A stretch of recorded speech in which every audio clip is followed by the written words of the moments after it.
Oh, look out now. It's the Bourbon and Banter podcast, the most honest podcast in all of bourbon.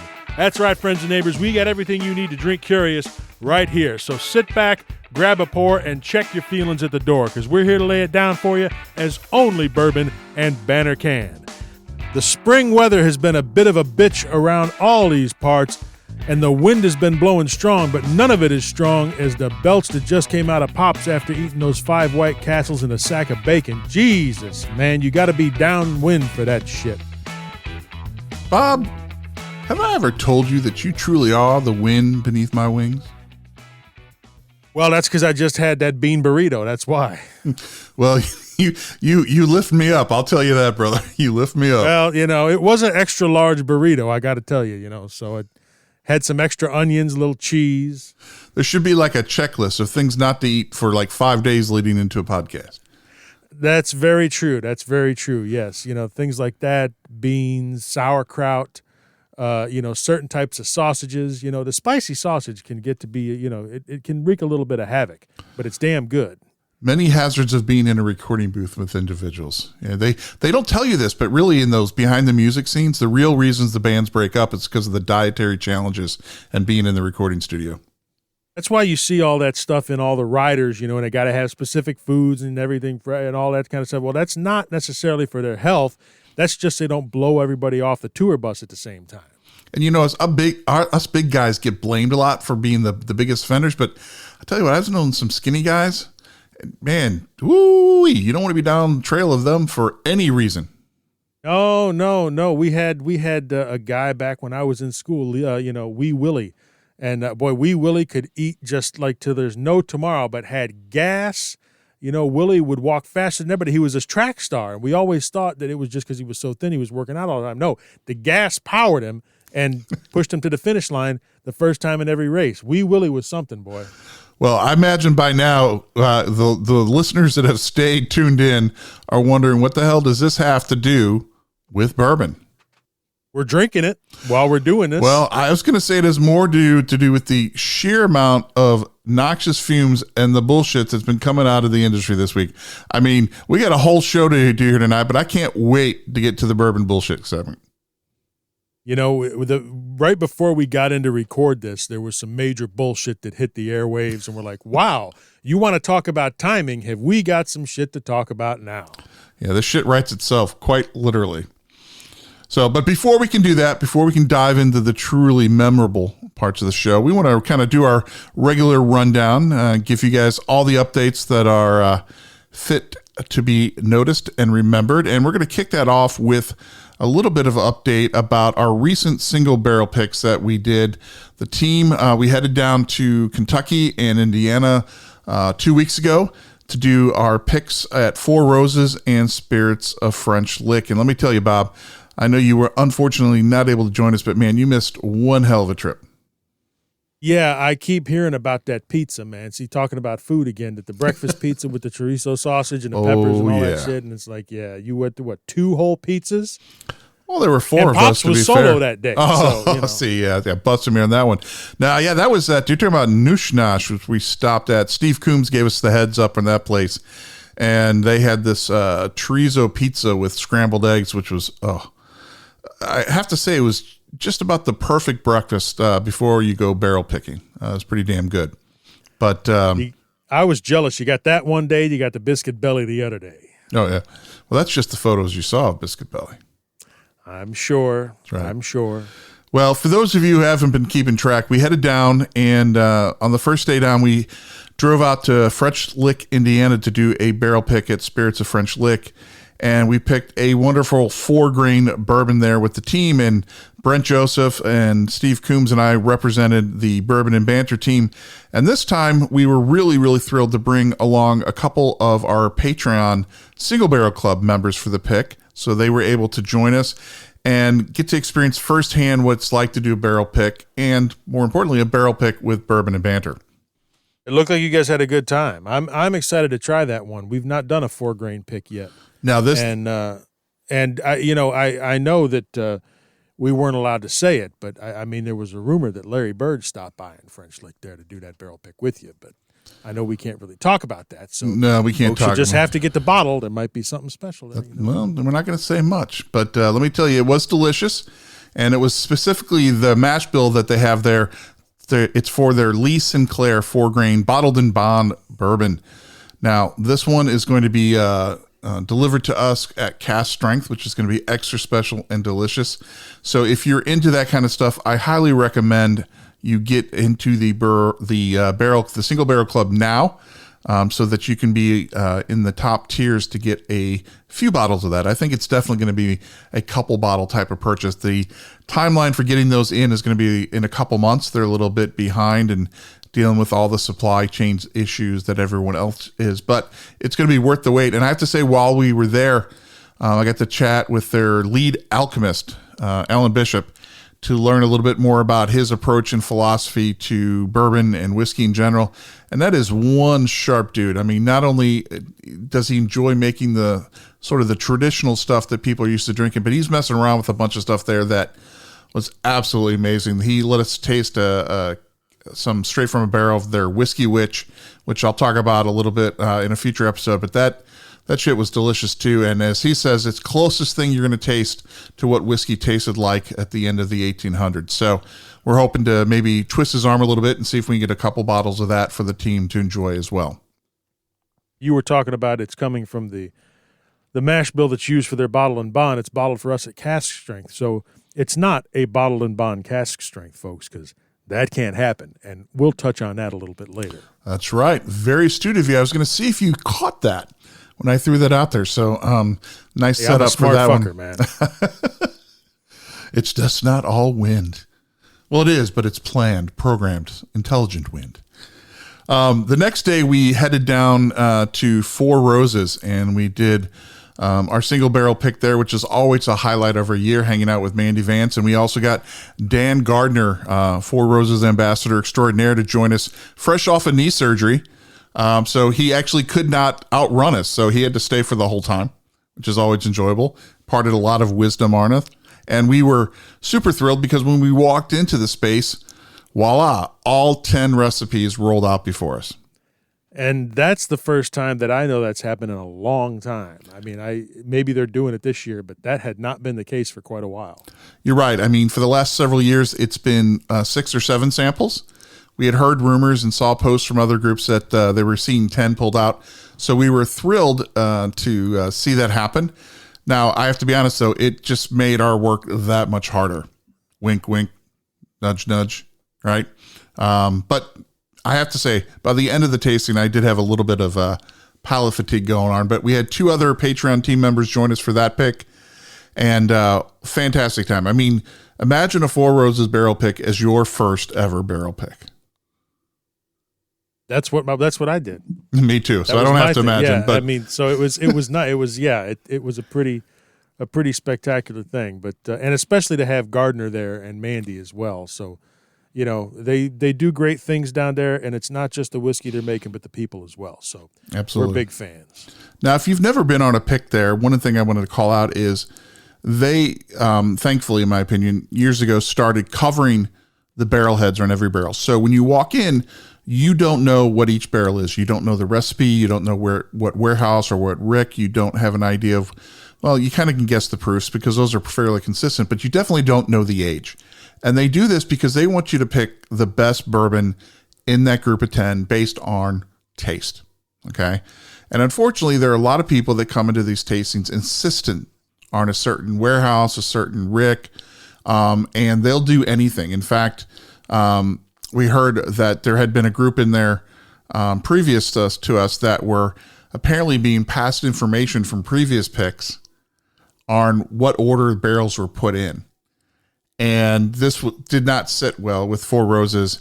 And their true belief is you need to pick purely on taste. And if you're trying to game the system, that's just ridiculous. And in my opinion, if you're just trying to game the system to pick something that you think people are going to pay a lot of money for, what's the point? I mean, it just rubs me the wrong way.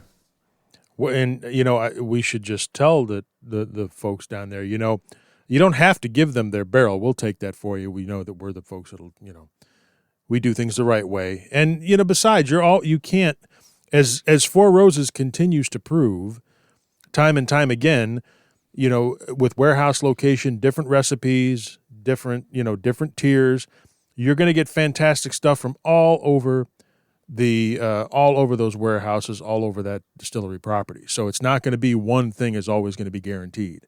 But you're tasting blind. You want to pick the best thing you can, and the only way to do that and not have a preconceived notion is to go in and do it blind. I am curious though, Pops, did anybody take me up on my challenge to see who could name the most recipes correctly?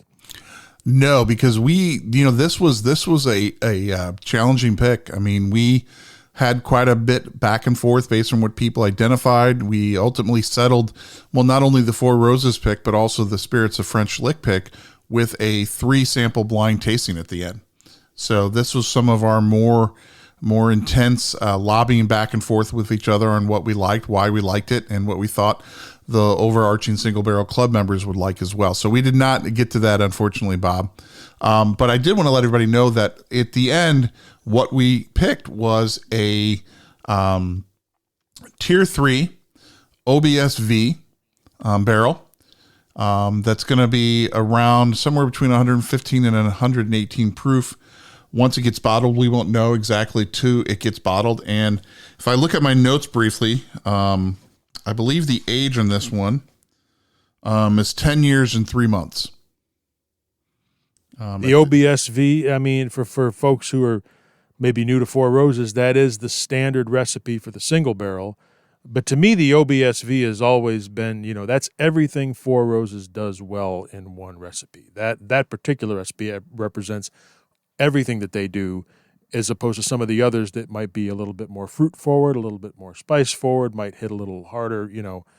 It's I love the OBSV, and I don't remember if I've had a Tier 3 private pick at Barrel Strength, because most of the ones that I've grabbed have been for 5 and 6 tiers. So I'll be interested to taste that. Well, it is delicious. You will not be disappointed. And once again, folks, the only way you can get your hand on one of these lovely, lovely single barrels is by joining our Single Barrel Club on Patreon. So go patreon.com/Bourbon Banter. Now, if you want to get in on these, you better join soon, because obviously there's going to be a cutoff date. If you're not a member by that time, when we open up the pre-orders, you won't be able to get a bottle. And one thing to know about our Patreon group is members get the barrels at a discount below retail. I think this is something that's a little bit different than a lot of groups. We don't charge you full retail. We also don't mark up the bottles whatsoever. We don't believe in that. We don't want our people marking them up and selling them on the secondary market either. So this is a great way to get access to some really, really great selections at a very, very fair price. The same thing goes for the Spirits of French Lick pick as well. The Four Roses one will probably hit in July. The Spirits one will land probably August and September from time frame. Now, that's not it for the year. We've got a lot of other things going on. We've got a confirmed date now for Wyoming whiskey, which is one of Bob and my's favorite. We've been looking forward to this single barrel pick for years to make it happen. We're going to be going out in July, third week of July, actually. We're going to go out there, and we're not only going to get to spend time with the Wyoming whiskey crew, but also Nancy the Nose Fraley is going to be out there, and she's responsible for helping them not only blend several of their expressions, but also picking the single barrels to put into the program. So we're going to be out there to get a fresh batch of single barrels that she selected. In other words, to get in the front of the line, if you will. And Nancy's very well known in the craft spirits industry. She does all of the Joseph Magnus blends as well. She's involved with Still Austin and The Musician. She's worked for other companies as well that you guys know and love their whiskey. So it's going to be a real privilege and honor for us to get to meet her while we're out there and spend some time with her. And she's also a musician, bassist, and from what I hear, also very, very handy with a handgun. So who knows? Maybe we'll do a little handgun stuff before we get deep into the whiskey, but we'll wait and see. But it's going to be a hell of a trip, to say the least. I was going to say, what does handy with a handgun necessarily mean, Pops? Y'all better be careful. I don't know. Maybe they don't. Maybe they won't be a fan of our brand of bullshit. I don't know. But after having a good conversation with David from the brand on Friday, I think we're going to fit just fine. I don't have any worries. And after that, we've got a Maker's Mark and a knob selection pick scheduled for the first week of September. And we're working on a final date to head out to Penelope and do a Penelope blend there, or maybe a unique single barrel pick. We're going to drink through as many of the barrels in the selection of stuff that they have to make that happen. And once again, a few more in the mix as well for the year, including our single barrel pick from KO Distilling. I had a great conversation with them last week, and we're making progress on that brand as well. And that, if you recall listening to some of the previous podcasts, is an MGP high rye bourbon, but it's been stored exclusively in Kelvin Cooperage barrels that were shipped out to the distillery in Virginia. They toted the whiskey in from Indiana, so they've spent every moment in wood in those Kelvin barrels in Virginia, and it has created a MGP flavor profile unlike any other out there. So we're really excited about bringing that one to folks as well later this year. And for those of you who missed it last time, you join our single barrel club. You not only get those bottles at a great price, but we now are able to get those shipped out nationally. So if you're interested in that, join in. And we're also going to be doing some pretty significant upgrades to our Patreon group and membership tiers over the next couple of months. So it's a great time to get in on the ground floor and see what's happening and be part of everything we're doing. And Bob, speaking of that, one of the great perks about being in our community is our Slack channel. That's right. And this is the place to go for all of you who are tired of all the bullshit on the Facebook groups. And I've got them all muted. I've said this before. I can't take it anymore. And this is the place to go if you've got your crotch shots and your collection of 500 bottles, of which 3 are open, and all. This is not the place for you, man. But if you want a place where folks who know what they're talking about, or you're just trying to learn from folks who know what they're talking about, we call out the bullshit just like we do here in our Slack community, and it's a great place for folks to talk and gather and share information, share thoughts and wisdom, if you will. And to that point, Bob, several of the Patreon members who went on the barrel picks last week were extremely grateful and complimentary about how the community supports them as newbies, answers their questions, doesn't make them feel dumb, doesn't bully them, and most importantly, how we have banned all crotch shots and watch shots and gunshots. So if you're looking for that kind of place, definitely check us out.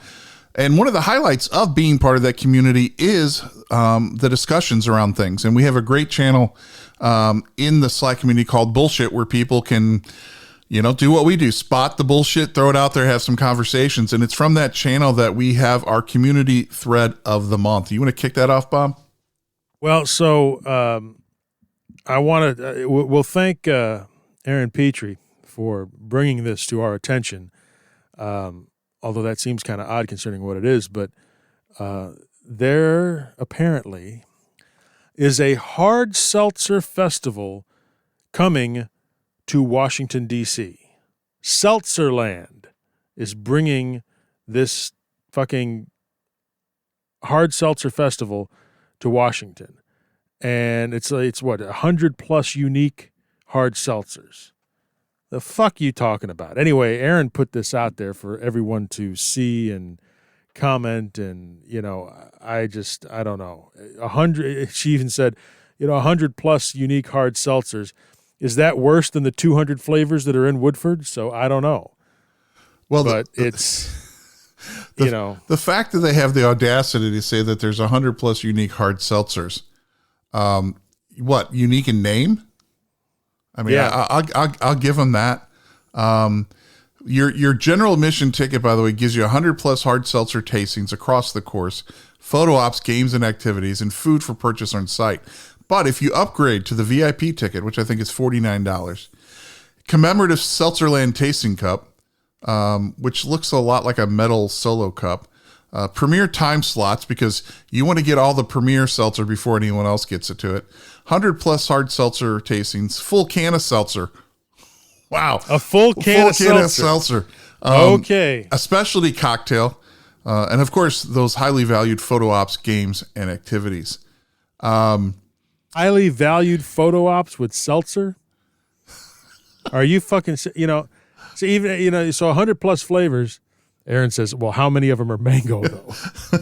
But 60, I counted 60 mangoes. 60 mangoes. Yes. Yeah.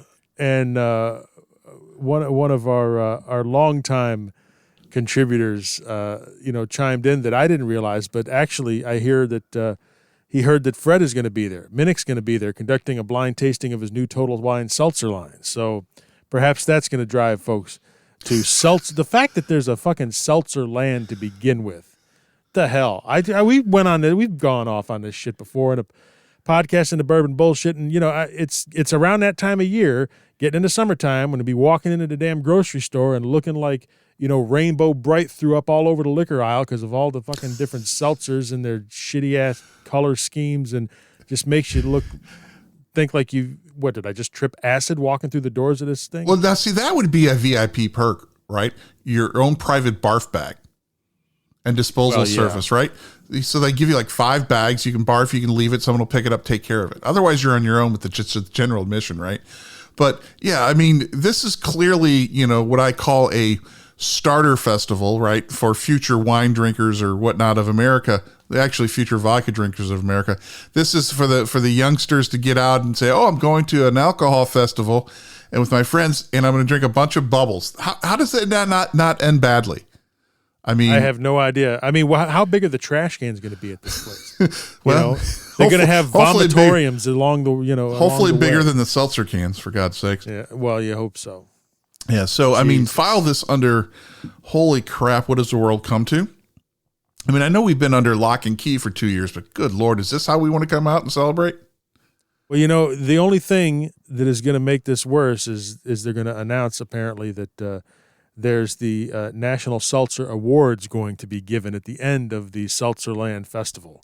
So, well, I got some good news, Bob. I was just digging through the site here.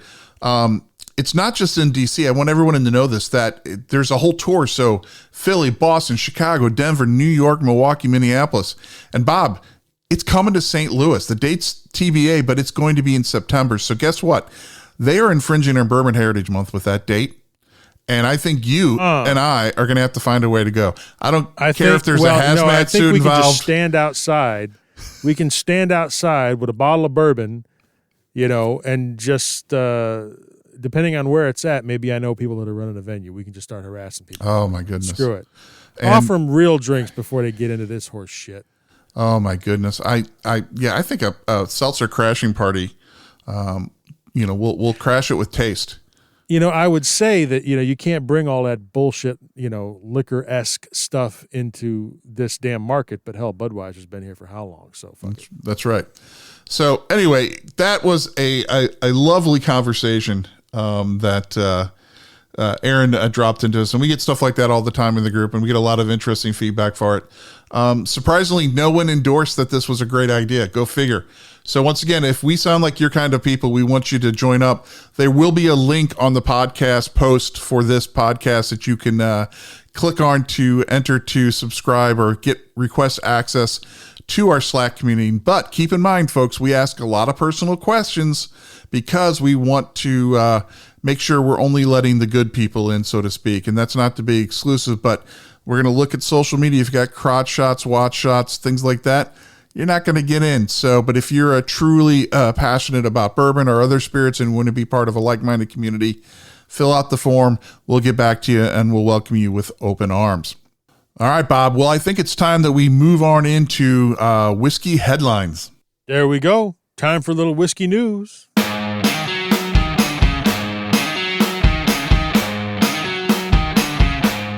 All right, so it was recently announced that Heaven Hill is going to build a new distillery for a cool $135 million to be located in Bardstown, Kentucky. You know why they're doing that, though, right? That's the more seltzer? No, not seltzer. No, not at all. But Bernie's mellow corn dogs were such a big hit that it generated this kind of revenue stream, so they're able to do this. That's what it was. I hope they're going to put in a production arm just for the corn dogs, the mellow corn dogs. I hope so too. Yes. Right. Well, they're going to spend $135 million to begin construction on a new distillery this spring, and they're hoping to have it all completed by late 2024. It's on a 61-acre site off of Old Bloomfield Road, just a couple miles from its current bottling plant and shipping facility, and it's going to begin at a production capacity of 10 million proof gallons. per year. That's 150,000 barrels. And they're going to grow that to 450,000 barrels. Now, for comparison, that's going to be at peak 50,000 barrels more than their current historic Bernheim site in Louisville does right now. So it would become one of the nation's largest beverage alcohol distillers by doubling its output. So it's a pretty massive systems upgrade for the distiller. Steve Coombs wrote about this on the blog a couple of weeks ago. And his take on this was that obviously it makes sense to build it in Bardstown on several levels. Real estate's cheaper in Bardstown than Louisville. It's right on a rail line, right? That's close to all of but one of Heaven Hill's 63 rickhouses. So there's convenience of loading, unloading.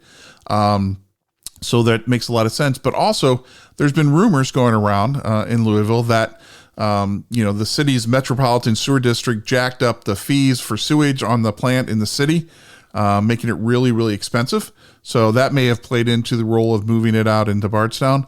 And obviously just that facility in the city is kind of an engineering marvel in that they have 3 huge stills working there. So space is at a premium. So expansion being out in a greenfield where they can go large and then in the future potentially even go larger than that if demand required it seems to be a really, really smart move. But at the end of the day, how does this affect us as bourbon drinkers, right? Well, a lot of people are like, oh, great, this is going to help with any allocation problems. Well, probably not. The reality is that a lot of this production capacity is probably going to go to fulfill the expansion into global markets and the insatiable taste that they have for American whiskey. So if you think about brands getting into China, getting into India, that production has got to come from somewhere. And if we look at Buffalo Trace and Sazerac as a playbook, they've been increasing their capacity for years, building rickhouses for years, and we have not seen any relief on the allocation pressure. If anything, it has simply gotten worse. So it may be American whiskey, but clearly the Americans are not the first audience that at least Sazerac is focusing on. We'll leave it to time to tell what Heaven Hill does, but hopefully we'll get some relief here first. And if so, obviously they'll get an increasing amount of my buying power, which right now is easy to do because even if I wanted to, I can't get anything Buffalo Trace makes. No, and I don't even see the allocated stuff that Heaven Hill's making either. I mean, when's the last time you saw a bottle of Henry McKenna on a shelf? Oh, that's true. And some people talk about, barrel proof Elijah Craig, being reasonably. I've seen it once. One time have I ever seen a bottle on a shelf. Well, I'll tell you what, I'm not going to get pissed off until I can't get my JTS Brown bottled and bonded in Louisville. I mean, I just put that into tasting Friday night, and it came out number 2 in the tasting. Second only to Green River Bourbon. There you go, folks. When I said it was good, it's good. The blind tasting tells you everything you need to know. So some other interesting news is good to see. While we were down in Kentucky doing our single barrel picks, there was a big press function over at Jim Beam, and there they announced that Freddie No is going to be the new master distiller of the Fred B. No Distillery. So Freddie, who is Fred No's son, has been a rising star in the world of American whiskey and really making a name for himself over in the Beam family in distilling. So he's been named the master distiller of this the Fred B. No Distillery, which is their smaller production facility that does a lot of experimental work, but is also he's going to be working on several other projects there specifically. And I'm looking at my notes here and I'm totally losing track of where I'm at. And this is the hazards of drinking while doing the news, Bob. But Fred, his dad, is going to remain the distiller for the main facility for the foreseeable future. There won't be any change there. And they're going to get to work together side by side, which is a pretty cool thing for that. So Freddie's going to work on the super premium whiskeys such as Little Book and Booker's. And then he's also going to work on some other projects that they're going to be putting out as well. So if you are a fan of Jim Beam and the Beam family, this is some pretty exciting news. And I'm personally very, very excited for Freddie to step into those shoes and follow in his father and grandfather's footsteps. Freddie's been doing some good stuff. And, Absolutely. And when is the opportunity that you have a chance, you've got the Russells, but the chance to work side by side like that at that level. So absolutely good for the nose. Absolutely. Our friends at Angel's Envy are set to unveil their new $8.2 million distillery expansion in downtown Louisville. They're opening up the doors on that. You know, they launched their first distillery in the city back in 2016, and they started doing this expansion just a couple of years ago, and it should be open mid-June. So that's just a month away. And what they say to expect with the new expansion is they're going to add more than 13,000 square feet to the current building, which the current building's right around 90,000 square feet. So a nice upgrade. It's going to move the annual guest capacity by 64,000, allowing Angel's Envy to open its doors to more than 100,000 guests per year. That is a huge upgrade in terms of the throughput for tourism, and just in time for the pandemic to slowly fade into the background. We hope, fingers crossed. They're going to add 5 new tasting rooms where people can get educational bourbon tastings, some more bar space where you can get more cocktails. Great place to grab a cocktail, folks. So definitely take advantage of that new space. A full catering kitchen for pairing dinners and different private events, and more room for the bottle your own experience, where guests will be able to fill their own bottles of Angel's Envy Distillery exclusive single barrel offering, which is another great thing for you to do when you take a tour. And like I said, it's going to create roughly 20 new jobs, they're saying. So this is a pretty significant upgrade for Louisville and for the Angel's Envy family, and we're really excited to see how that plays out. They have a beautiful facility. It was really designed for tourism from the start, so this is just going to make it even better. And if you're going to be in Louisville and you can't get outside of the city for the rest of the Bourbon Trail, this is definitely one to put on your list. Just book your reservations far in advance, as most tours are really hard to come by these days, as distilleries are slowly opening back up after COVID. So our friends over at Drizzly, right, everybody's favorite home delivery liquor service, right, releases a trends report every once in a while, and they released one just recently showing that Americans are thirstier for tequila, cocktails in cans, and non-alcoholic drinks. So let's start with the more exciting of those three things, and that's tequila. Bourbon will always be my first love, as with many folks, but tequila is something that I'm really been getting into recently, and I have to say that I'm enjoying. And their data showing that, according to the adults they surveyed, tequila is 7 percentage points ahead of American whiskey when they asked them what spirits they plan to purchase more of this year. Meanwhile, tequila-based ready-to-drink cocktails ranked at the top in terms of new kinds of drinks Americans want to try most. So, you know, people are definitely into bourbon full-time mode, but there is an emerging tequila curious segment, if you will, that's out there. So if you're looking to be ahead of the curve on the next great spirit category and want to get access to bottles and brands that, who knows, one day could disappear. Sounds weird, but we never expected that to happen with bourbon. Tequila is maybe somewhere you need to look. Ready-to-drink cocktails continue to rise. Unfortunately, it's at the decline of home cocktail making. And as you know, Bourbon and Banter has some really fantastic cocktail experts on our team. And I've been the benefit of many of those cocktails.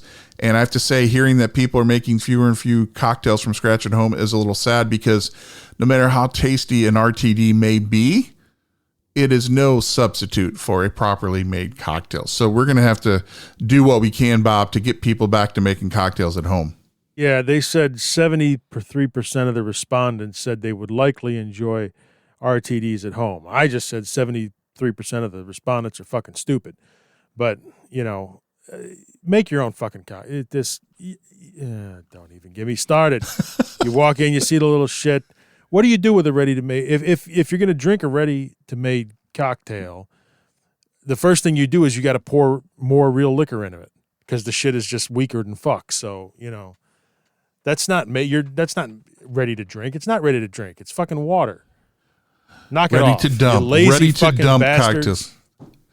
You know, I've tried a lot of fucking cocktails. I have tried a lot of RTDs in bottles, you know, and none of them were better than a good thing. So in a pinch, but the price point was ridiculous. And for me, still, that's the big thing. Even if you made one that was really good, just the cost basis is too much for me. And I want to have a better quality spirit in it. And then the proof, as you said. So, I mean, I just hope that people come to their senses as they get older, right? As they go from seltzer land to RTD land, and then back to the real world, and say, if you want a proper drink, you got to fucking make a proper drink. There's a guy down there in Louisville, legendary wrestling personality and manager, and Jim Cornette, who all the time talking about today's wrestling, says lazy booking. This is lazy cocktail making, folks. Don't be a lazy fucker. Make your own fucking cocktails, goddamn. There you go. Listen to the old men sitting on their porch. Get to fucking work. But there's a bright note from this trends report, is that giving alcohol as gifts, quote unquote, just because, is becoming more common, right? So it's just not Father's Day, anniversaries, and the holidays anymore. It's survey points to routine alcohol gifting continuing to become more common. I can definitely get behind that. We believe people should drink curious, and to drink curious properly, well, you need to drink more, and you need to introduce people to good shit. So take some knowledge you get from us, a little bit of dash from over here and over there, and let's educate some people and order them some beverages. Hopefully it's bourbon or whiskey. If not, maybe a little bit of tequila. Just get together and drink, because you know what? Nothing's going to get us back together as society than spending time together, not reading the news. All right, so speaking of getting the world back together, the one-man peace evangelist known as Matthew McConaughey has launched a new campaign to promote his partnership with Wild Turkey and his bourbon Long Branch. So these new campaigns have been launched to help celebrate the whole concept of Wonder What If. It's a global creative campaign, by the way, and it was conceptualized and will star the Academy Award-winning actor. Now, Long Branch has been polarizing in, diehard whiskey circles, because on first hand, it is a Wild Turkey product, and Wild Turkey, well, just does shit right. Then they've decided to modify it, shall we say, Bob, with a little bit of filtering through some mesquite charcoal, if you will, to give a nod to Matthew's home state of Texas. And I hear it's a real hit with people that are fans of him. Other than that, not a lot of excitement. And as you saw before, they've done other campaign efforts. So I read this new campaign. I've watched the commercials. I've scratched my head. I went on binge drinking for 2 days, and I still can't figure out what the fuck's going on. I haven't watched it. I haven't watched it, but I was one in the other camp on that Long Branch shit. I've got a buddy who's got the best line about that. He says, Matthew McConaughey took some mesquite chips and took a shit in a bottle of Wild Turkey. That's what their description of Long Branch was. And I tend to agree. I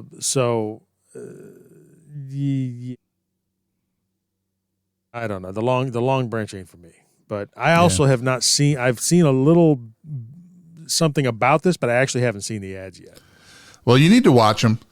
Maybe we'll drop a link in them into the show notes, Bob. But I like how they say, he pushes a single bar cart through an open field to an unknown destination, sits perched under the oak tree, and eventually raises a glass next to a self-made campfire, all while pondering what if-isms. Is he talking to himself? To the universe? The journey is part reality, part subconscious, peppered with thoughtful musings. This is not fucking Interstellar, people. There's nothing that deep about this. And quite frankly, I have a thicker skin than most to deal with Matthew McConaughey, because I actually like a lot of his stuff. But this took the whole down folksy, hippie Texan guy just a little too far in my book. There's nothing about this that would get me to buy a bottle of this beverage. I think it's unfortunately a disservice. So hopefully they got some other creative things under their sleeves that are going to help this. But if you check them out, check out the show notes. You can find some links to it, and definitely come back. Let us know. Drop us an email, podcast@bourbonbanter.com. We'd love to hear what you think about this, or comment to us on social media as well. But clearly they're still milking that and trying to get their money's worth out of the partnership. Just grabbed a bottle of whiskey and give me an all right. And that's all they need to sell that fucking product. Just got to keep living. Livin, right? Livin. That's right. Right. Speaking of lucrative partnerships, Louisville Slugger has announced a partnership with Major League Baseball for Champions Bourbon. This is going to be a limited edition bourbon that's going to bring a piece of America's favorite pastime to America's native spirit. Champions Bourbon will be a yearly limited edition release that is made from bourbon matured with the addition of wood sourced from the bats of each year's World Series winning team. Furthermore, the bourbon will be sourced from the home state of the World Series champs as well. So apparently the maple hardwood that is used in a large number of pro-level bats will be treated or crushed or something to add a subtle sweetness that will further enhance the flavor of the bourbon, while also some of the residual pine tar that will go through this reclamation process will bring a unique earthy undertone that the initial taste tests are proving to be a hit with fans.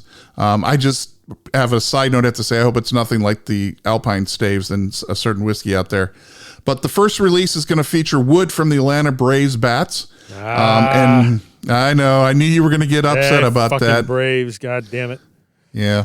And bourbon from Georgia's largest distillery, ASW Distillery. Each bottle will feature Major League Baseball logo, the winning team's logo, and the distillery logo, making it a true quote-unquote collector's edition. Pricing is going to be roughly $300 a bottle, in a nod to what is to be considered an excellent batting average, not to mention it's Major League Baseball, so it's not going to be cheap, with a small percentage of the profit going to fund reforestation efforts. So obviously I think that's Louisville Sluggers thing in there. Each year's release is going to coincide with the World Series in the fall to allow for enough time to prepare next year's release after the World Series is concluded. No word yet on how this is going to be rolled out, but rumors have indicated that the league may use an NFT style approach, allowing consumers to redeem the NFT for a bottle while also gaining access to additional owner perks, including special messages from players and discounts from the league and participating distilleries. So this is a pretty big move on Major League Baseball's behalf, but I have to say it makes a lot of sense with what's going on in the industry. And I think it's going to be an interesting challenge how they're going to do that, depending on each state that wins, because they have to go out and broker a deal with the distilleries and make it happen. But I guess we'll see if this becomes truly a yearly thing based on this year's success. And $300 for these fucking bottles. So just like most average folks can't afford decent seats to a baseball game anyway, they're not going to be able to afford the fucking decent bourbon. And you're going to get, oh, Jesus Christ. So I'm just wondering which California distillery are we going to put in there for the Dodgers? Oh, geez, I don't know. I don't want that job, but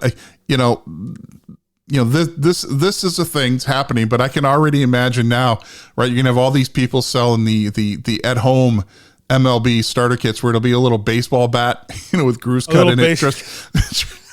Drop your own whiskey into the baseball bat that's been hollowed out by somebody. That's right, exactly. So real quick, a couple of whiskey release announcements to get people going. Breckenridge has announced their next release in their Collector's Art Series whiskey. This one is going to be finished in Exo Cognac cask barrel, or Exo Cognac. Geez, I can't speak. Exo Cognac barrels. So it's a cask finished bourbon. And it's going to retail for $125. So if you're into kind of unique label opportunities, it's definitely one you should check out. I've been sipping on the bourbon during this podcast, and I can't blame it for me not being able to talk, but it's kind of tasty. If you like cask finished bourbons, it's definitely one you should check out if you've got the budget to kind of splurge, because it is obviously priced a little bit higher because of that limited edition labeling on it. If you're not a fan of cask whiskeys, don't go for it, right? Don't come back and tell me later it wasn't the one that converts you. If you're not into it, you're not into it. But I am enjoying it. New Riff released their malted rye finished in sherry casks. Steve Coombs did a review of that on our blog a week or two ago. He was a big fan of that whiskey, and when I was down in Louisville, I got to try it with him. And I have to tell you, folks, I am not a big fan of it. It had a lot of shit going on into it, and for me, it was just too much. So once again, as with anything, if you historically have aligned with Steve's palate with what he likes, then you should definitely go ahead and get yourself a bottle. It's not going to break the bank. I think it's available for $65, so a little bit cheaper than the MLB baseball champions coming out later this year. But if you align with my palate, it may be something you need to skip or try to get a pour at your local watering hole. And then the last one I think I have to announce today is that Law's Whiskey House out in Denver is releasing a Centennial Straight Wheat Whiskey. And this one's kind of unique. So this is meets two key standards of American whiskey, Bob. Straight and bottled in bond. So once again, it's a straight wheat whiskey. So it's not a bourbon, it is a wheat whiskey. And to be a straight wheat whiskey, you have to meet all the standards and identity of that wheat whiskey type and be aged for a minimum of 2 years. But it's also bottled in bond, right? So it's going to be made by one distillery at Laws, single season, bottled at 100 proof, and must be at least 4 years. This one specifically is going to exceed that, coming in, and I think, I look at the note here, at 5 years and 5 months before it's bottled. And it's going to be available for $80 in key markets across the country. And the mash bill on this one is 100% Centennial wheat. 50% of that is raw and 50% of that is malted. So they do some interesting thing out of Law's Whiskey House. When we head out to see Wyoming whiskey in July, we're hoping to stop by there and meet and hang out with those folks for a while and bring some of that information back. But if you're interested in something like this, definitely give it a shot. I think it's unique that they're meeting these kind of standards with some products out there that you're not able to get anywhere else. It says they're recommending that you enjoy the whiskey over ice. So it's bottled in bond, but they think you should water it down. You know what? I saw that too, and I don't know. Once again, folks, drink curious. That's all I can say. But it's out there, and if you're into that kind of stuff and want to try it, they usually do some pretty solid stuff, so I'd give it a shot. Come back and let us know what you think.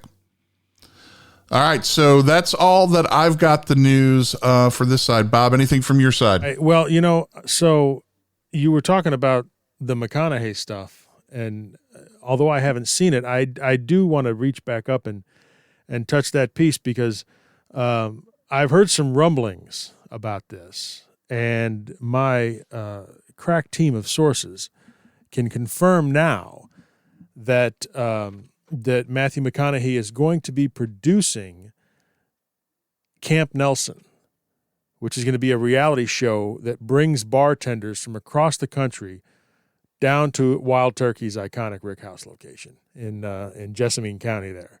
So this is going to be a show where they compete in a variety of challenges, including sensory exercises, classic and contemporary cocktails. They're not fucking ready to drink. They're making their own fucking cocktails. Kentucky staples and distillery-produced based activities. So, I like barrel rolling, filling barrels, bottling things. My only question being, though, of course, you're talking about Kentucky staples. Is somebody going to actually, is it going to be like a hot brown challenge where someone actually makes one that tastes like anything? Yeah, I can get all the booze from the Kentucky folks. That's all right. The shit doesn't taste like nothing. Put a little fucking Parmesan cheese in that damn sauce. McConaughey's been toying with this idea, the concept of the show, I guess since he first came on board with Wild Turkey, but as is often the case, good things come after a night of drinking. So the reports to me are that he was visiting with the Russells one night and mentioned the idea of a reality show based around the distillery. And Jimmy was the one who suggested Camp Nelson. Because apparently, and this is the quote that I've gotten, is that, he said that's got the name and it sounds like a show already. Plus, we got plenty of space down there to house production. And it is. It's right on the Kentucky River. It's got a lot. There's only a handful of rick houses there, but it does have a lot of green space around there. So Eddie and Jimmy, they recalled a weekend several years ago where Wild Turkey brought down some industry folks to camp on the distillery grounds, and they thought the format could be adjusted for the show. And I actually had a guy I used to work with was part of one of those excursions, went down there and camped with Jimmy and Eddie, and said it was fantastic. It was incredible. So summer programming, being more prone to reality-based shows, is going to come out late summer. And major networks, McConaughey, he wanted to be sure to sell this to a major network. He was determined to get it on a big network. And as it turned out, Steve Burke, the chairman of NBC Universal, and Jeff Shell, their CEO, turned out to be big fans of Wild Turkey. And once approached, they were determined to make the show a reality. So apparently production started earlier this month, and it's going to run 12 episodes in a limited run series. The winner will receive $250,000, $250,000. Damn. And a limited edition branded release that they get to blend with Jimmy and Eddie Russell and McConaughey. So they're going to go. I hope it's not Long Branch too. Leave that fucking mesquite shit out of there. But they're going to be able to put their stamp on a blended turkey product. And apparently they're going to bring in industry veterans and celebrities associated with Kentucky and whiskey. So I'm sure there'll be an ascot around there somewhere. But this. I guess look for this in sometime in late summer, maybe late June and August, before everything gears up for the fall for the network. But NBC and Wild Turkey and Matthew McConaughey. Well, this may be the only reality show I actually give a shit to watch. Right, yeah. What happens if the limited edition blend performed better than Long Branch? If they keep the mesquite out of it, I'd say there's a pretty damn good chance it will. So... But, if it's a limited edition, who knows how much they're going to make, what they're going to be doing, especially, and I don't know when it's going to be released. In the fall, you've got I would think they'd want to do it in conjunction, but if the conjunction with the show, but if they're doing it now, they're not going to be able to blend it together and get it out that quick. So I imagine sometime next year. That'd be maybe next year's, Kentucky Bourbon Festival. That'd be kind of fun. Well, I really hope they have like a scooter racing contest, and get Jimmy involved. That'd be great. Yeah, there you go. Race a master distiller. Yeah. That'd be, he'd smoke them all. It'd be like that scene from Revenge of the Nerds where all the bartenders have to drink and then get on a scooter. What am I talking about? This is Campari. They're not going to do anything that's that fun. I mean, it's just not going to happen. Some weird shit going on with that company right now. We'll have to figure that out for a later thing. Well, I mean, Jimmy's a hip dude, man, coming up with the name and the concept. Who knew he was up on his reality show concepts? Hey, I don't know that he is or not, but he says, hey, we got Camp Nelson down there. That sounds like a show, Camp Nelson. Well, I mean, I'm just glad we were able to break this before Rare Bird 101.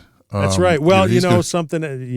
He's probably involved and under an NDA. Right? Yeah, probably so. If David is a friend of ours, and we love what he does, and I actually did talk to him about this before we broke it, and you didn't mention that. Okay, well, great. See, I didn't leaving me out of the loop. I promised him I wouldn't mention it, but of course, anything going on with Wild Turkey, I'm going to talk to David about. So our former friend David Jennings. And Rare Bird 101. Anyway, so there you have it, folks. Lots of whiskey news.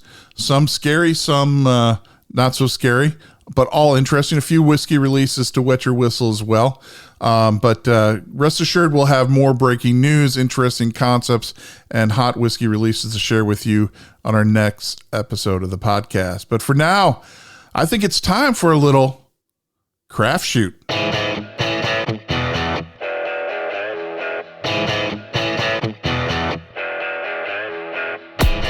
All right, folks, welcome to the Craft Shoot. If you're new to this, the concept is simple. Bob and I have blind samples, courtesy of my wife, who filled a bunch of bottles and put them in with just some numbers. We select one bottle from that lineup, and we taste it live on the podcast. So what that means is Bob and I don't know what we're drinking until after we've commented on it. We'll open it up, share it, look up the website, share a little bit of more information. So there is nothing but blunt, honest opinion here. Some distilleries laugh, some distilleries cry, because at the end of the day, well, it's just a craft shoot. Oh, man, I'm crying right now smelling this. Jesus Christ, what the hell is this, Pop? This smells like paint thinner. Ooh. Oh, wow. Okay, I'm glad you're getting the same thing. Jesus. That's almost smells like gin, man. Well. Like an aged gin. Yeah, maybe I could kind of get that, but you're going right in. That's not good. It's like turpentine. It smells like I've been trying to clean paintbrushes. Well, hold on, for the last 2 hours. Like I say in that blind tastings, just blow a little bit into the glass, get rid of some of the ethanol. That's botanicals on the nose, man. That's weird. There's something else that's familiar in that, but now underlying. Way underlying, I'm getting banana bread. Banana bread? But it's hard to get past that. You know what it reminds me of? It's like the botanical nose, like rosemary. Well, I've never met her, so I'm not sure that she's a fine gal taken in moderation.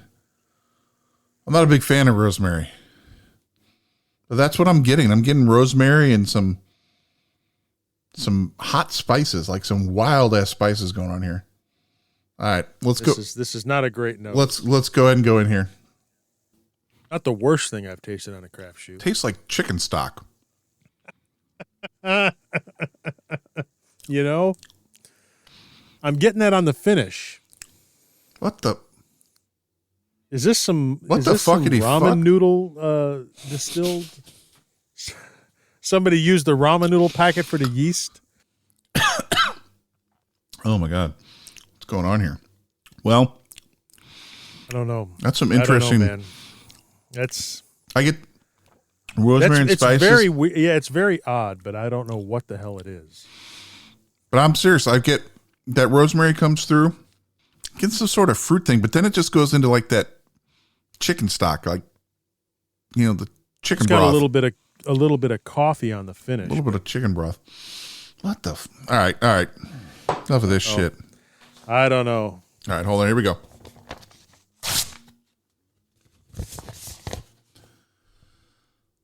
Get the.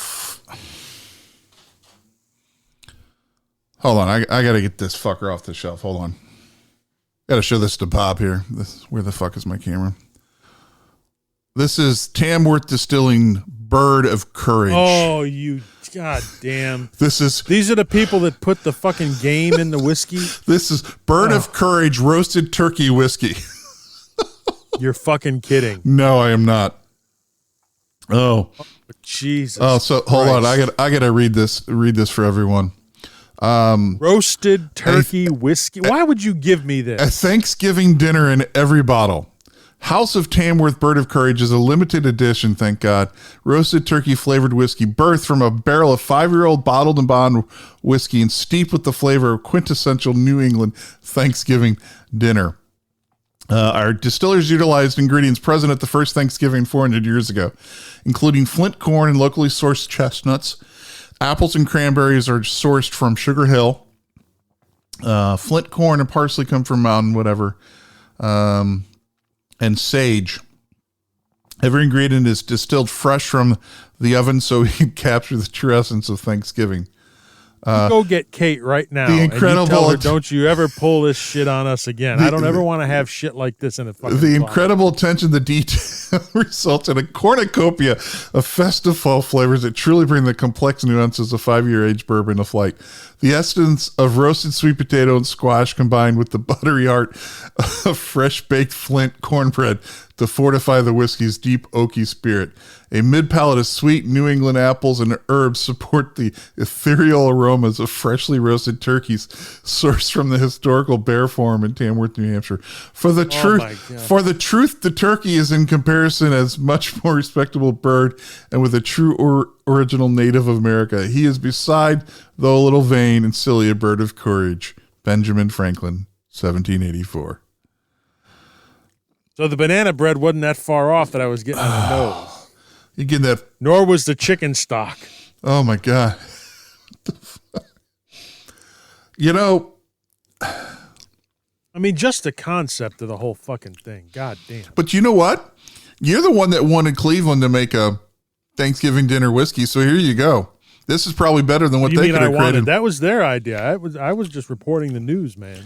You know what? This is weird, but it's drinkable. Now that I know that, it's kind of hard to go back to. It's drinkable as a novelty. I mean, I'll finish my glass here. That's just so weird.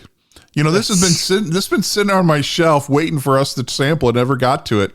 So I guess Kate in that last refill round. I tell you what, there better not be the fucking venison whiskey in the batch that you just whatever the hell. No, I don't have any venison whiskey. Oh, good God. Well, folks, just now Bob and I are willing to take one for the team. Holy crap! But you know something? I said before I knew what it was, I said it's not the worst thing I've had in a craft shoot. Isn't that something? I would not. I'd put it at a bar. If somebody wants to try this because of the novelty of it, they're going to want to try it. Try it at a bar. I wouldn't completely call it a bust, but I'm not going to go back to it, and I may just keep it. That may be one of the only. That's the first one that I'll actually label, Pops, after you've told me what it is, so I can fuck with people and give it to them. The little bit that's left here. Yeah. Because the only other ones I've had a couple, like the Still Austin one, I drank the whole thing of. That's not left here, but this is one of the few that I'd actually want to keep and say, here, try this. Happy Thanks fucking giving. Well, Tamworth Distilling does some pretty interesting stuff. Some good, some bad. So definitely check them out. They've got the Crab Trapper. They have the Eau de Musc, which is the thing with the muskrat. Grave Robber, Unholy Rye. Deer Slayer. Corpse Flower. Bird of Courage. So, hey, if you're into truly drinking curious, like on the freaking fine edge, check this out. But for us guys, you heard it here first. Bird of Courage is a bar try. If you can find a place that has it. And you know what? As part of our revamping of our Patreon groups, there's going to be some tiers added that are going to let folks get in on some of the crazy sample goodness that we get here at Bourbon and Banter. So keep an eye out for that. And you could just find a little bit of Bird of Courage in a box, labeled blindly, of course, because that's how we roll here. So that's it for the craft shoot. If you know a brand you think needs to be in the craft shoot, please no musk oil samples. Drop us a note at podcast@bourbonbanter.com and we'll see what we can do to make it happen. All right, until the next craft shoot, let the distilleries laugh, let the distilleries cry as we try to drink all the whiskey and not die.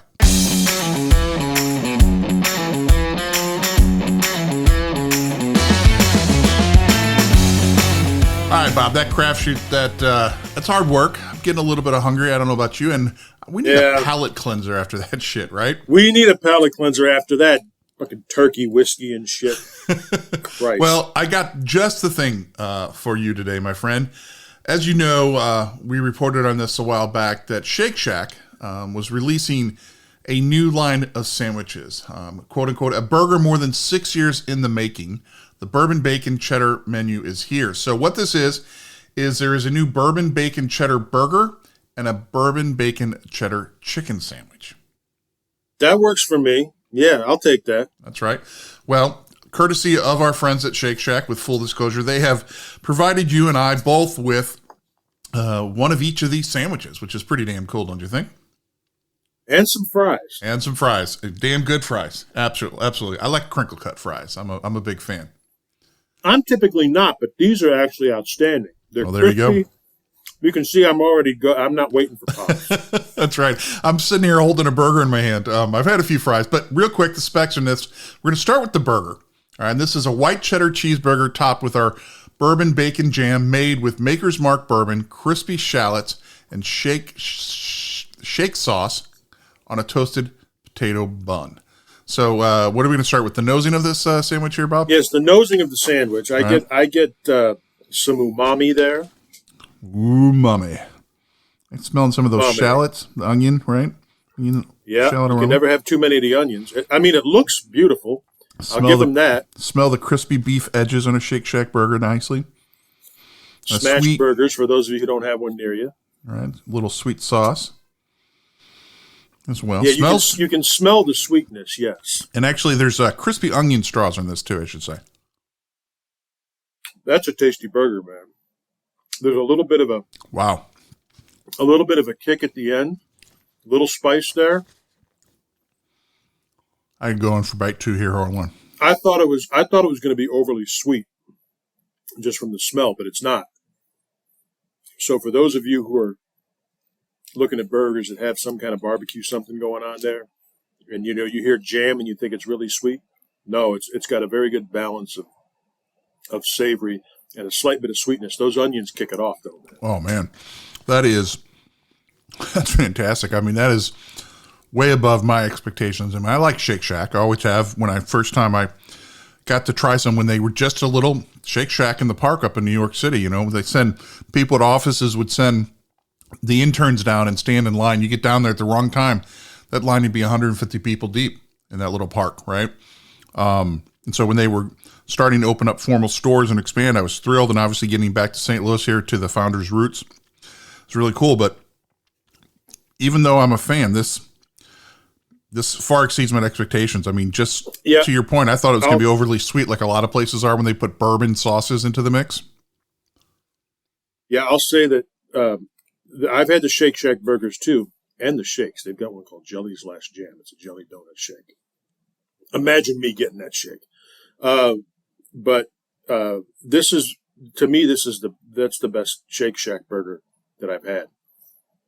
So it's very well balanced. Well, I think it's, I'm going to get back to that burger, but I think it's time to try that chicken sandwich too. Ooh. So we're going to go double fisting here, folks, as we eat for your enjoyment and ours. The things we do. Use the fries as a palate cleanser here. Well, I'm going to taste these both, and then I'm going to come back and taste them with some Maker's Mark as a chaser. So I'm looking at this chicken sandwich here, and got some cheese. It's got the sauce with the shallots and the bourbon, the nice looking chicken patty, some nice pickles. I love a good pickle on a chicken sandwich, so let's go. As long as this is a dill pickle, I'm hoping this ain't a sweet pickle. Yeah. That pickle hits it. God damn. That's one of those sandwiches, you see the picture and the sandwich never looks like the picture, but this one looks like the picture. Right, even after being delivered, right? Which is pretty impressive. And it wasn't like hand delivered from a peer agency. Mine was just delivered by an Uber driver. I mean, wow. Tell you what, I'm loving these potato buns. I love potato buns and bread to begin with, but once again, a lot of people use a really sweet piece of bun and it over sweet, so this is perfect. I tell you what, folks, it's pretty hard to distinguish which one is more preferred, the chicken, and it's a fried chicken breast. It's not grilled. So you've got fried with the bacon jam and the pickles. Now, just as we do with our whiskey, we call it like we see it. We just came through a craft shoot, and we called it like we saw it. And if this wasn't happening, we would tell you. Trust us, we know our burgers, our chicken sandwiches, our fries. This is happening. This is excellent. This is damn good. That's what this is. Hold on, I gotta grab a glass here for the real tasting. Nah, I mean that's some legit shit right there, man. That is so good. And you know what? Those pickles are super crunchy. Oh man, yeah. I'm like you. If somebody puts a sweet pickle in a chicken sandwich, I'm like, get the fuck out of here. It's like serving me vodka. Don't do that to me.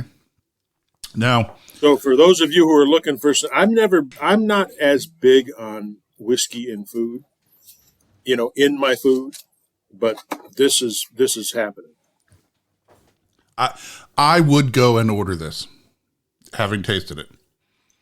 I'm with you. I would never go and seek this out just because, if I'm at a Shake Shack and, happen to be in the neighborhood, but now having had this. But now, see, they've set up the expectation that you get both of them at the same time. So now it's like, well, what the hell do you do? Right. Well, I'm going to have to get an extra large t-shirt. That's what I'm going to have to do, brother. All right. Now I'm going to go back to the burger. Before my arteries, solidify. And I'm going to take a bite. Then I'm going to chase it with a little, just got some Maker's 46 sitting here. Which is what the jam is made with. Is it 46? I thought it was just Maker's. I think it's 46. Maybe it's not. Maybe no, I'm wrong. I think it's just regular. So let's go in here and see what we got. All right, a little bourbon. Get the hell out of Dodge. Holy crap. See, Pops gets to do this from home. This is my lunch break during the day, folks. So any of you out there listening that I work with, I am not drinking in the office. And I can see Bob on the screen. He is not, because he's glaring at me. Oh my God. Okay. I've done a lot of taste testing of foods and things in the past. This is by far the best. And let me just tell you, after you take a sip of that bourbon, you come back to the burger, it's even better. Now this just could be two fat guys who are hungry. But we know there's a lot of big guys out there that would back us up on this one. So I want to thank Shake Shack for sending us this sandwich. They gave us a free sandwich to try this out. We thought it'd be kind of fun to do it on the podcast with everybody. No other endorsement, compensation, anything like that. Except I think I'm going to try to hit them up with some free coupons. Yeah, if we can get these for each podcast, I think that'll work out well for They should be the official food podcast sponsor, right? And we even, one episode we'll do the fries. I got a lot of different burgers. We could do this for at least a year, right?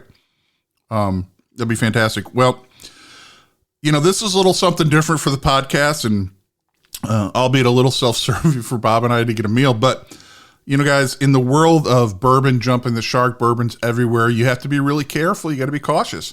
But this is the legit deal. This is delicious. It's a great burger to begin with. Great chicken sandwich.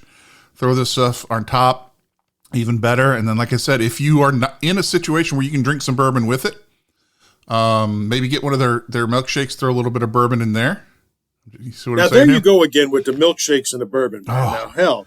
So damn good, Bob. Hold on. You keep talking. I'm gonna take another bite here. Well, I don't know. If I want to drink my bourbon, I want my milkshake separate. I'm not doing both of them. Side by side, yeah, but not combining them. But Pops is a big fan of bourbon chocolate milkshakes. Now, I have not tried one, but I've always been, come on, man. So, I don't know. I'm tending, Pops, if you had to pick one, would you go with the chicken sandwich or with the burger? You did that as soon as I stuffed my mouth. Thank you. Give me a minute here, buddy. Of course I did, because I'm not looking at you. I'm looking down at the sandwich, see? Up front, I was digging the chicken sandwich more because there's a really good chicken sandwich at the core of it. But when it comes to pairing it with the bourbon, the burger works a little bit better. The pickle, gets a little sharp with the bourbon. I'd say maybe you need some Dickel. Right. Yeah. Some Dickel to go with that pickle. Dickel with the pickle with the chicken sandwich, yeah. There you go. But from a complete burger with a whiskey pairing type, I go with the burger. And quite frankly, that last bite of that burger I had too. I got a nice, good, crispy edge on that patty, a nice sear. Oh, I love that shit. Love it.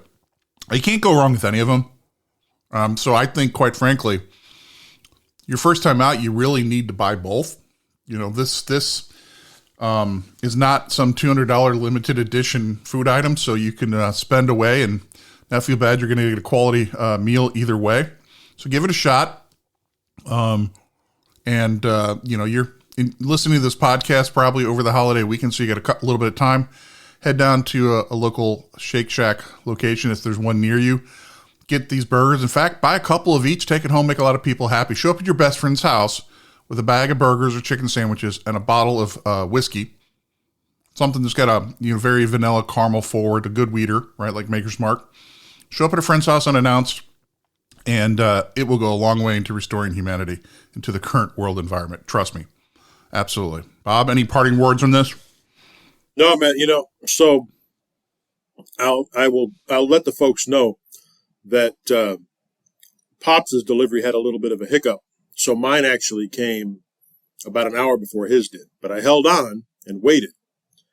And if it's that good after it's been there for an hour, just a little reheat, just imagine what it's like when it's fresh out of the store, out of the restaurant. So damn good. All right. Well, yeah, I was expecting it to be sweet, man, and I'm thrilled that it's not overly sweet. But those pickles really knocked that chicken sandwich. You're going with the burger. I may be going with the chicken sandwich. All right. Well, then we can both be happy. So thanks again to Shake Shack for doing this. Everyone check it out if you've got one near you. And come back. Drop us a note at podcast@bourbonbanter.com. Let us know what you think of these two new sandwiches. And hopefully we'll get some coupons or something. We can give some out maybe. That'd be a great thing if the folks at Shake Shack are listening. All right, Bob. You full? You ready to keep going? Yeah, I'm ready to keep going. I think we got a little bit more. But if we get those coupons, I got a copier at the house. So. All right. Let's move along, sir.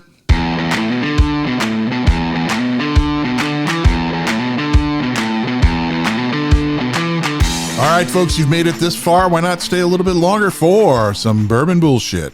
Bourbon bullshit. It is the most honest segment of the most honest podcast in all of bourbon, ladies and gentlemen. It's what everybody's here for, except the folks that we hit on it. All right, Bob. So I got a question. I'm going to be heading to this town next week. Do you have any good hunting places I should visit? So look, this is one of these things that for as long as there have been Facebook bourbon groups, this shit, people who have no idea, just put it out into the ether. I'm going to be headed to, insert, fucking town here. Where are some good hunting spots? Are people, and it shocks me how many people are stupid enough to think that folks are going to tell them where to go. It's like, look, really? Let me tell you where to get some great stuff so that I can't get it anymore. You know what I tell people? I say, I know that you're not a big fan of Total Wine, but the Total Wine that I go to has this great manager, and he gets all the really good stuff. And you know what? Those picks from Fred, universally banned, but he's got a couple there. The bottles that he got were really unique. You need to go check that out. That usually takes care of the issue. Yeah, I'm going to, you just start finding different places and just send them to random things that have nothing to do with fucking liquor. Send them to, Harry's Horny Hideaway over in, East Bumfuck, Tennessee or whatever the hell. Great. Now we're going to get all the hate mail from Tennessee, from East Buttfuck, Tennessee. Something they can just go, go fulfill their namesake. But to your point, right? I mean, it's someone doesn't say, hey, where do you go turkey hunting? Where do you get all that turkey, right? Or where do you get all the best? I mean, people aren't going to share. And, it's kind of funny. You look at the evolution of this question, right?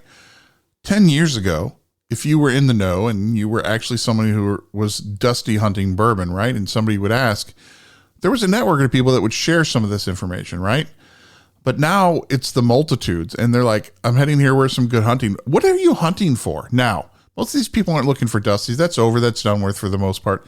So what are they hunting for? Buffalo Trace? Blanton's?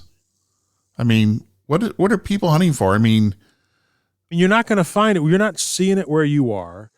You're not going to magically show up someplace and find all this allocated stuff just sitting there waiting for you to come through because, random asshole A told you this is the place to go. It doesn't exist. Let's rephrase the question, right? Hey, I'm driving down to Atlanta, right? What's a good liquor store that I can check out, right? Is there a store that has good private barrel picks? Do you like their palate? So I think you need to hone in a little bit more and get a little more specific. And I think this just goes as a general rule. As people drink curious and become more knowledgeable, right? One of the questions I get a lot, Bob, is they say, when you go out to drink, what do you order? When I go to a bar, right? Especially a good whiskey bar that has a ton of stuff, maybe even some really old vintage stuff that's really pricey, I personally stay away from that. I go directly to, do you have private picks? Have you done single barrels that you guys have picked? Right? Because what I want to do is I want to check out what their palate is, right? I want to say, yeah, we got a couple Four Roses picks. I got a Wild Turkey pick or a Russell's pick. I've got this, I got that. That's what I go for. And then if they say, no, we don't have any, well, that just kind of ruins the whole evening, right? Hopefully the steak's better than the whiskey selection. But then for me, I just go to the standards, right? Do they have Old Granddad 114? Do they have Wild Turkey, right? Russell's Reserve. I'll just drink Russell's Reserve 10-year if they don't have single barrels. Four Roses single barrel. I don't splurge because it's too expensive to drink high end when you go out, right? So that's my approach to it. And I think that's kind of my advice to people is don't ask for people to give up their secrets. Instead, be specific on what you want. And I know we're going to get tons of people are going to be like, don't tell me how to drink. Don't tell me how to do things. That's not what we're saying. We're trying to say is be more intentional with what you're trying to figure out. I think that'll be helpful. Or just look shit up. Fucking Google is free, motherfuckers. You sound like me to my children. Go look the shit up. You know what I do? I go look at shit, and then I look up the Google page on it, and I look up the interior photos. And I can tell what folks have got if I do 3 minutes worth of research. Sounds exactly like the advice I give my children. They come and they ask me some question. There's no earthly way I will know the answer to. And I'm like, well, why don't you look it up in Google? Well, I just thought you would know. I'm like, no, you just want me to look it up in Google because you don't want to stop playing your game on your phone. Yeah. I got a few choice words about that. Yeah, exactly. So it's, especially in today's day and age, you can find out what you need to find out right there. Mm-hmm. Right. Now, Pops, in an unrelated thing, how often do your friends text you pictures from the liquor store asking you what you should get? Very rarely. Really? Yep. I've got a couple that are like, hey, man, I'm looking for something new. What should I do? And I've got one very good friend who starts sending me pictures of the shelves at wherever he's at.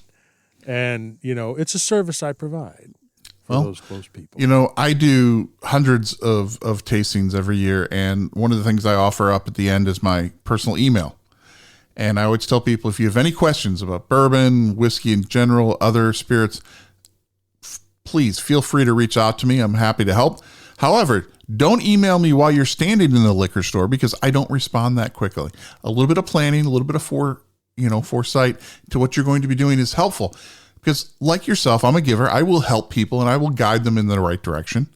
But I think a lot of my friends have already heard my spiel time and time again, which is don't chase dollar signs, don't chase age, and when in doubt, just pick up some Four Roses, pick up some Wild Turkey.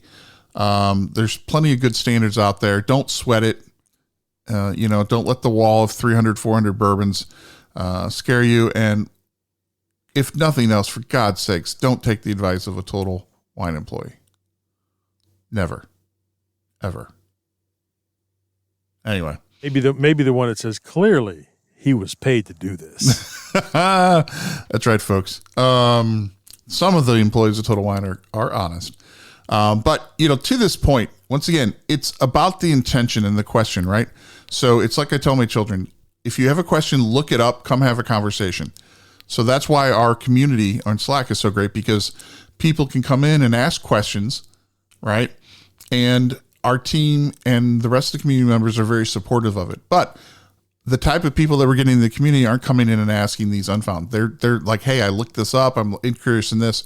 So once again, if that's the type of people you like, that's who you are. We are going to give you a really cool place to hang out and become highly knowledgeable about all things bourbon and make some really great friendships as a result of that. For example, we'll steer you away from products that are super overpriced for what they are. I think you've got a prime example of that, Bob. You want to get off your chest? Yeah, well, I saw this, and so Beam has announced the launch of Hardin's Creek, a new brand that the company says will chart the ongoing story of the Beam family legacy, one that is more than 227 years in the making, through highly limited and rare releases. All right. And Freddie's doing this, and they've got two that are coming out. One of them's Jacob's Well, which is a blend of a 14 and a 16-year-old, and that's pricing at $150. Okay, a 15 and a 16-year-old bourbon. And if it's funny, the Jacob's Well used to be when the small batch collection rolled out. That was one of them initially years ago. It was like an offshoot, and it was around for a little bit, and then it went away. And a buddy of mine loved that and would buy it, and we always tried to figure out what happened to it, and it just went away. But it's also got Colonel James B. Beam Kentucky Straight Bourbon Whiskey, which is a 2-year straight bourbon for $80. Holy shit. It is inspired by the style of bourbon the Colonel was making after he reopened Claremont Distillery following Prohibition. Was he known for overpriced bourbon? He low distillation proof for a fuller flavor.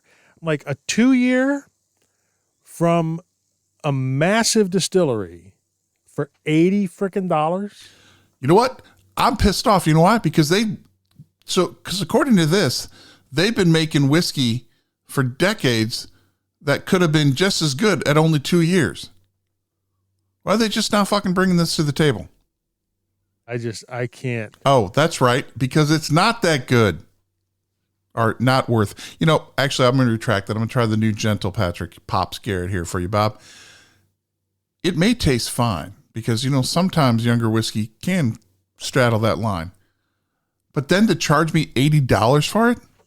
$80. Is it like gold filters being used or some shit? You know, $80. We bitch at craft distilleries charging $80 for their 2-year and something like that. Much less Beam putting out a limited edition 2-year release for $80 fucking dollars. Come on, stop it. You know better than that. You know, it makes me think of that scene with Travolta in Pulp Fiction. Is that a $5 shake? Did you order a $5 shake? Don't put booze or anything in that? What the hell? All right. The hell is a $5 shake? And now I'm like, I wish I could get a chocolate milkshake that was really good for only $5. That's true. Yeah. Now, yeah. Don't even start. Yeah. You got to understand, people. Inflation has been real for us big guys for decades. That's very true. That's very true. And speaking of that, would somebody at a distillery please realize that your demographic of males are large and we really need bigger t-shirts? I'm just saying, you make a lot of money if you realize there's life beyond 2XL. It's my little pet peeve. Little pet peeve. And I know there's a lot of us out there because Bourbon and Banter, we have shirts that are larger. And if you reach out to us, just saying, any guys out there that need bigger shirts, you need something above even a 3X, we can cover you. We take care of you. Just drop us a note. We can take care of you. And they're nice shirts and they're comfortable as fuck. That's right. But going back to this, see, I love Freddie. I love what he's getting to do, but the marketers have gone wild with this one. This annoys me to no end, folks. And like I said, it can taste good, but think about the margins on this. All right, folks, they've held this whiskey for 2 years. 2 years. Okay. You know what else the Jim Beam makes is over 4 years older, over 2 years? Jim Beam White Label. It's not exciting. It's decent bourbon. Hell of a lot cheaper. You're not going to tell me it's going to be, 4 times as much? 4.5 times. You get 3 to 4 handles of Jim Beam White for $80 if you find the right spot. Well, once again, try it at a bar, folks. Let us know if we're wrong. I think after this podcast, there will be no samples heading our way. There will be no samples headed our way. No, that's right. But speaking of marketers gone wild, Pops, and more marketing bullshit, country music's bullshit continues to filter its way into bourbon in the form of Brad Paisley is doing this shit again.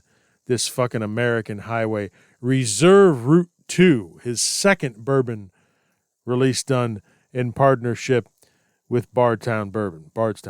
So they're saying each route is a new whiskey journey, according to the brand. So they had it's made up of 3 mash bills, a 12-year and a 4-year-old Kentucky straight bourbon, and complemented by an 8-year-old bourbon sourced from Georgia. Maybe it's the same one the Braves are using in that fucking thing. But I have visions of this bourbon sitting on the side. You are a nice bourbon. You are blended very well. I'm complimenting you. A compliment, yes. Yeah, exactly. So the final aging aboard the rolling rick house of his fucking summer tour from last year. Toured the country along with Brad Paisley during the summer of 2021. Fucking just knock this shit off. $100. The second batch has seen more miles. I think you'll be surprised at the unique character a different journey created. Traveling the summer to country music shows. I have nothing against country music, by the way, folks. Actually, I do enjoy country music, classic country music. But so you've got this is 66% 8-year-old Georgia bourbon that they probably give away. 27% 4-year-old Kentucky, 7% 12-year-old Kentucky. Put in a fucking, 18-wheeler and hauled across the country. So 10,000 cases. So 60,000 bottles. And I did $60,000. some rough math the other day. I was trying to figure out how many barrels and how many semis that would require to do. And I go back to what Steve Coombs said is I want somebody to do the carbon footprint on this thing, right? So you have to make all the bourbon, right? Then you got to put it in the semi. Then the semi is going to roll around, burning diesel. Okay. And basically put that up in the air, all for these young country music fans to buy who think they're socially conscious. The bullshit on this is so thick, I'm surprised you can taste the bourbon. I mean, For $100 fucking dollars. You know, I'm looking at the label right now, Bob, and I'm just staring down the highway wondering what I'm doing with my life drinking $100 bourbon. Yeah. I mean, this annoys me more for the fact that I actually respect Brad Paisley as a musician. He can actually write, he can actually play the guitar really, really well. And, his management said, hey, we got this opportunity. And he's like, yeah, this is perfectly fine. Let's go ahead and burn a whole bunch of gas and travel this around. I can't wait till he goes through a city that has a little riot and they like all shake the truck. And now it's the route journey with the riot whiskey, Yeah. If it goes through there. We don't even know if it's actually on the truck. Maybe they're sending one barrel and then they blend it with a bunch of other barrels when it gets back. And the one barrel traveled and the other one said, fuck it, I'm staying here in the river. That's right. As we reproduce the vibrations of 4,000 miles of highway travel. Because I haven't seen these rolling rick houses. No, and who's to say that truck doesn't house sound equipment, right? If you even saw the one that was labeled. So once again, folks, there is good whiskey, and then there is everything else. And if you like this whiskey and you're comfortable paying $100, that's great, and that's awesome. But we can't be friends. There you have it, folks. Man, I don't know really what else to say about that. Brad, if you're listening, if this makes its way to you, I will say, if you want to drink good bourbon, come to St. Louis, look us up. We'll sit down, we'll enjoy some bourbon together, and we'll try to get past this. I think you need it. We're here to help you, brother. We're here to help you. Speaking of people that there may be no cure for, Bob, right before we went to record today, we got a little bit of news, right? About the ASCOT Awards decided to release the 2022 list of winners. Now, these are the gold, platinum, and double platinum award recipients because I believe that's the only categories they have. That is correct. And I don't know about you, but I stopped what I was doing and I had to know who passed the test for the ASCOT Awards this year. Did you take a look at any of those winners? Yeah, I did. And one that stuck out to me particularly in the double platinum category. I want to make sure I get the exact proper product name here. Deep Eddy Lemon. Wow. Deep Eddy Lemon Vodka and Soda. Deep Eddy Ruby Red Vodka and Soda. All won double platinum at the ASCOT Awards. Now, to be fair, what category were they entered in? It does, liqueurs and others is the vodka and sodas. And the regular lemon was in white spirits / rum / tequila. Okay, I just short-circuited on that statement. Wow. Deep Eddy Lemon. Right. Category white spirits, rum, tequila. Wow. Okay. Well, tasting notes. This smells like fresh lemonade, refreshing and delicious. You know what else? So, you know what that smells like? Real lemonade. Real lemonade. Lemonade. It's also refreshing and delicious. Evan Williams Eggnog won double platinum. Oh. Hey, look, Doc Swinson's Blender's Cut Bourbon. I mean, I can't make this shit up. 291, one of theirs, that you talk about that Aspen Stave shit, that won double gold. And you and I both, we've had the 291 shit and it was horrible. We couldn't even drink it. And also Elijah Craig Barrel Proof A122 one would make sense. But the fact that they're up there, see, once again, we've been here many times. If you haven't heard us talk about the ASCOT Awards and award shows in general, please start episode 1 and work yourself forward. You will be a better person for it. But Indiana Liquor Group single barrel pick. Oh, New don't. Riff straight bourbon. See, I had to put one of them in there. So New Riff didn't win the award. The Indiana Liquor Group won the award for the barrel they picked from New Riff. And you know what? I'm forwarding down to N here. I'm looking to see. Oh, and Nashville Barrel Company's got some stuff in there. Nelson's new. Okay, wait a second. All right, I got to check something there because I just went alphabetically to see if I could just find New Riff in the double platinum. No. What about? Okay, so we got to go backwards now. What about platinum? Or did they not submit because they knew something? Could be. This is kind of crazy. New Riff under platinum. Nope, another single barrel pick. Wow. Maybe they got a gold. Let's see here. This website sucks. All right, one last search for New Riff under gold. And survey says nothing. So I'm assuming New Riff didn't submit anything themselves to this competition because they won no awards themselves, only single barrel picks that other people submitted to the competition.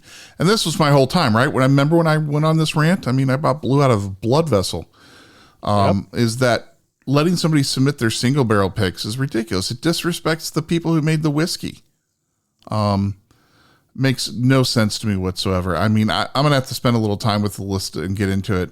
But once again, for me, you know, the big winner here is the company behind the awards.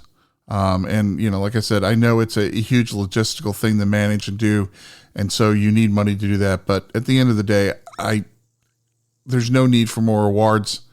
You know, producers will say, well, it helps us sell our whiskey. But once again, if everybody's getting an award, what does it matter? It just doesn't matter. What's he going to do next year, right? Say that he's replacing the gold with a new triple platinum, maybe a titanium level. I mean, suddenly no one's getting silver medals anymore. No one's getting bronze medals anymore. They've literally cut out the bronze and silver from the website. I don't know if they're awarding them. They're just not posting them. But, you know, when you enter and you get a participation trophy, it absolutely has no value to me. And if people are solely making their purchase decisions off of this, we got a lot of work to do, Bob. Got a lot of work to do. Telling you, man, I'm looking at this stuff and I'm like, yeah. And I wonder what would happen if all the MGP sourced brands were pulled out of this competition. There you go, right? You know? So let's put it this way. Deep Eddy in those things won double platinum. 291 won double platinum. Russell's Reserve single barrel, platinum. Whoa. Bullshit. Whoa. Bullshit. Whoa. That is complete fucking horseshit. Was that their own submission? Yes. Wild Turkey submission. But yet 5280 Whiskey Society's single barrel called Thunder Chicken. Yes. Got a double platinum. Yes. But the regular Russell's Reserve did not. Yep. It's subjective at best, folks. Just remember that. Trust your own palate. That's what I have to tell you right now. Trust your own palate. Don't buy simply because you see that something won an award. Because right now, anybody can get an award and anybody can get a decent award. It's not that hard. These things have jumped the shark and they're no longer a bellwether. So do what we say in that you need to drink curious. Okay. Try drinks wherever you can. Pool money. Buy bottles together. Save your investments. All right. Go to whiskey festivals now that we're getting back online. You know, save your $40 and skip the VIP seltzer ticket and add that to your budget for your whiskey festival when it comes to your town. These are the opportunities for you to get out, to drink curious, to improve your palate, and help you have a very, very enjoyable and cost-effective whiskey journey. You do that, you're going to be a lot happier, and you'll be able to sit back and enjoy the bourbon bullshit segment without nodding your head and crying yourself to sleep tonight. That's what you need to do. Jefferson's Reserve, double platinum. Russell's Reserve, platinum. Bullshit. It's gonna be your I'm just gonna go through Kings County 7-year double platinum. Russell's Reserve platinum. Bullshit. I'm just gonna go through all. I can just go down to the fact that happened. Just. All right, we're going to have to, donations are being accepted at podcast@bourbonbanter.com. We're going to get Bob some treatment. We're going to rehydrate him, give him some donuts, and we're going to give him lots of wild turkey to get him over this, folks. But clearly, we've knocked him for a loop. But as you see, the bourbon bullshit continues to flow. And to that end, once again, I've said a couple times during this episode that we're going to be revamping some of our membership tiers. And one of the things that we're going to roll out is going to be exclusive access to actually participate and watch some bourbon bullshit live sessions. We did one of these a while back to great success, and we're going to do them again, but they're going to be for members only. Because quite frankly, we want people that are vested and they want to build relationships. They want to increase their palate. They want to get together and hang out, and they're just not there to get access to the fancy barrel or buy things in secondary. There's more to life than that. And if that's what you're looking for, we're a great group of folks to hang out with. So, folks, we want to thank you very, very much for hanging out with us for what is, believe it or not, our 25th episode. And for some, that may not be a lot, but we only do this once a month because, well, quite frankly, the whiskey drinking world can't handle us more than once a month. So this means we are embarking on our 3rd year around the sun doing this podcast, and we couldn't be here without your support and your feedback and your listenership. So thank you very, very much on behalf of Bob and myself and the whole Bourbon and Banter team, folks. And once again, if you like what you're listening, please refer a friend. Go to Apple or Spotify, like the podcast, subscribe, drop us a review. We really, really want reviews on Apple and Spotify. So if you like it, let us know what you think. And of course, more than anything, folks, if you're going to drink Russell's Reserve. Well, what's your preference? Bourbon, if you got it. Bourbon from Kentucky. I should certainly fucking hope so.